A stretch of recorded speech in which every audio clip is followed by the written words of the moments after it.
Hello everyone. So finally हमारा SBI PO का जो इंटरव्यू का लेटर है वो अभी निकल चुका है। सो इसका जो डेट है आप यहाँ पर देख सकते हैं कि 24 स्टार्ट है एंड हमारा नेक्स्ट जो है 8 अप्रैल तक फाइनल डेट है।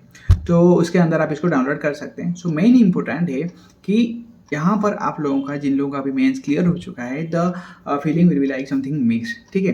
सो इस टाइम मैं क्या सोचा था, जब मेरा बैंक पीओ का इंटरव्यू था उस टाइम मुझे लगा था कि अभी मुझे ना इरेस्पेक्टिव ऑफ मेरा कितना स्कोर हुआ होगा एंड मेरा क्या हुआ है, अभी तक मैं क्या प्रिपरेशन किया हूँ, इरेस्पेक्टिव ऑफ एवरीथिंग, मुझे बस अभी के टाइम में इस पर्टिकुलर इंटरव्यू के लिए मुझे अपना बेस्ट देना है। चाहे कुछ भी हो जाए, आई डोंट नो कि आउटपुट क्या होगा, पर मुझे ये सेटिस्फेक्शन होगा कि सुमंत ने ये एग्ज़ाम का इंटरव्यू के लिए अपना जो बेस्ट है, जो भी अपना बेस्ट है वो मैं एफर्ट्स दिया हूँ। बाद में मुझे इस बात का कभी अफसोस नहीं रहना चाहिए। ठीक है। सो आप लोगों का भी वही मोटिवेशन रहेगा कि इसमें आपको थोड़ा शेड्यूल होके थोड़ा स्मार्टली अप्रोच के साथ देना है, क्योंकि ये जो इंटरव्यू होता है ना, इट्स नॉट अबाउट कि आप कितना जानते हो, इट्स ऑल अबाउट कि how you are expressing yourself, आप कैसे अपने आप को एक्सप्रेस करते हो। So you are getting my point, I hope. So expression के लिए जब आप बात करोगे ना, तब आपका eye movement starting from your hand movement and आपका फेशियल स्ट्रक्चर, कि आप बात करते टाइम कैसे किस टाइप के फेशियल स्ट्रक्चर बना रहे हो, everything will be counted in that. ठीक है। Remember this. नॉलेज तो सेकेंडरी फैक्टर हो जाता है, these are the prime factors, and जिसको मैक्सिमम जो आप एस्पिरेंट्स है वो इसको इग्नोर कर देते हैं। They are focusing on the knowledge part, because that environment जो होता है ना इंटरव्यू का, वहाँ पर हमारा जो, मैं आपको बोलूँ ना, आप कितना ही प्रैक्टिस कर लो, मैं भी किया था, पर वहाँ पर जो एनवायरनमेंट है ना, थोड़ा बहुत नर्वसनेस रहेगा। आप अगर बोल्ड होकर थोड़ा आंसर करेंगे, बोल्डनेस मतलब ऐसा नहीं कि फेंकते हुए आंसर, इसका मतलब ये कि अपने आप को कॉन्फिडेंटली एक्सप्रेस करते हुए आंसर करना। सो इसके रिलेटेड आपको कुछ भी क्वेरी है, यू कैन डू मेंशन। मैं भी इसका कुछ सेशन बनाने वाला हूँ, और आपका अगर कुछ भी क्वेरी है, do mention so that I will consider in the next video definitely. And I will suggest कि कोई भी फिजिकल मॉक को आप अटेम्प्ट करिए before attempting the real mock. And online mock is okay, पर अगर आपके पास अवेलेबिलिटी है आसपास में कहीं पर भी नियर बाय में, then go for that, because वहाँ से आपका जो नर्वसनेस है ना, उसको फेस करने के लिए एनर्जी मिलता है।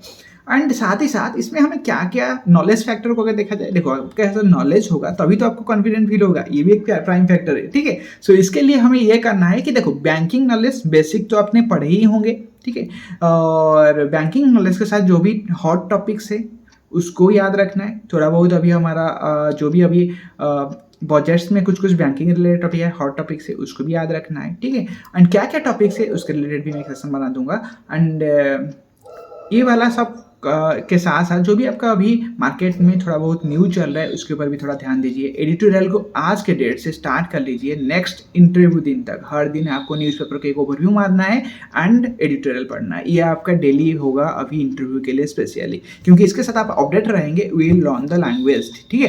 एंड उसमें से आपको पता चल जाता है। और देखो इसमें क्या होता है ना, जो भी इंटरव्यू पैनल होता है ना, वो लोग भी न्यूज़पेपर पढ़ते हैं। ठीक है। तो थोड़ा हमसे सीनियर होते हैं, तो they are use to read the newspapers. So उनके वो नॉर्मल जो क्वेश्चन पूछेंगे, अगर मैं आपको कुछ पूछ लूँगा रिसेंट न्यूज़ का, तो मैं उसी के रिलेटेड पूछूंगा। You are getting my point.